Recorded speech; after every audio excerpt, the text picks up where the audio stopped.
आज माझ्या गार्डनमध्ये आले होते दोन मस्त सुंदर असे शेवंतीचे फूल. आता गुड मॉर्निंग मंडळी, कसे आहात तुम्ही सगळे? आय होप ठीक असणार, मजेत असणार आणि मजेतच राहिलं पाहिजे.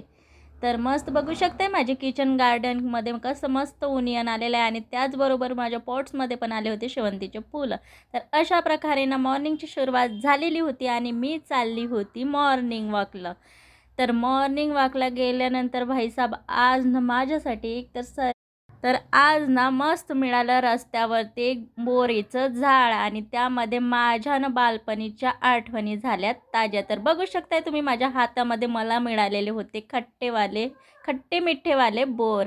आणि त्याच प्रकारे मस्त मॉर्निंग वॉक वगैरे कंप्लीट केलेला आणि मग तिथनं निघाली मी नाश्ता सेंटरवरती. तिथनं मी घेतले माझ्या पप्पांसाठी पकोडे पार्सल. तसं तर मी घरी बनवतच असते, पण चला म्हटलं आज बाहेरून घेऊन जाऊया काहीतरी. तर आणि मग ना अशा प्रकारे मुलांसाठी घ्यायचे होते काही फ्रूट्स. तर या दादांच्या शॉपमध्ये गेलेली तर बघू शकते सगळ्या प्रकारचे फ्रूट्स या दादाकडे अवेलेबल होते. आणि त्याच प्रकारे ना मला तिथे दिसले एक काश्मीरी म्हणजे बेर. तर ते बेर मला थोडे वेगळे दिसले. मी म्हटलं दादांना हे काय आहे? काश्मीरी बोर आहे म्हणे.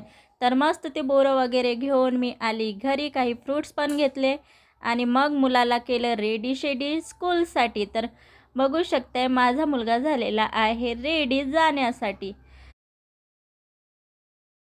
तर याला नेऊन द्यायचं होतं मला स्कूलमध्ये आणि त्यामध्ये माही पण माझ्या मागे लागलेली की नाही म्हणे मला पण जायचे, मला पण ड्रेस घालून दे. तर म्हटलं बाबा तुला पुढल्या वर्षी घालून देतं. मग योहानला सोडून आली आणि संध्याकाळी बनवलं होतं मंडळी मिनी मस्त मटर मसाल्यामधले. तर तुम्ही कधी केले का असले मटर? तर नसेल केले तर तुम्ही बघू शकताय माझी रेसिपी. तर यामध्ये ना मी मस्त ओला कांदा टाकला होता, जिरं टाकलं होतं आपलं आणि काही स्पाइसेस आणि त्यामध्ये ना मस्त तिखट मीठ वगैरे सगळे स्पाइसेस टाकले आणि थोडंसं टाकला होता धनिया आणि मॅगी मसाला. तर बघू शकता अशा प्रकारे ना हे मस्त फ्राय वगैरे करून घेतलं. आता काय मंडळी मस्त मटर झाला आहे विंटर असल्यामुळे. तर विंटरमध्ये सगळीकडेच मटर मिळतो आहे आणि फ्रेश मटर मिळतोच मार्केटमधून. मस्त घेऊन यायचं आणि असं फ्राय करून खायचं.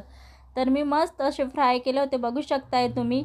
तर मी काही मोस्टली पहिले खात नव्हती, पण याच्या आधी ना मी हे काही ट्राय केलं नव्हतं. पण ही माझ्या भावाची रेसिपी आहे. ही माझ्या भावाने मला सांगितलेलं एकदम म्हणजे त्याने बनवलेलं तर खूप भारी लागतात.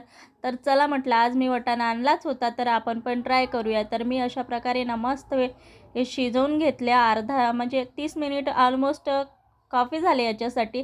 तर 30 मिनिट मसाल्यांमध्ये फ्राय केले. तर समोर अशाच माझे व्हिडिओ नवीन नवीन बघण्यासाठी मला सबस्क्राईब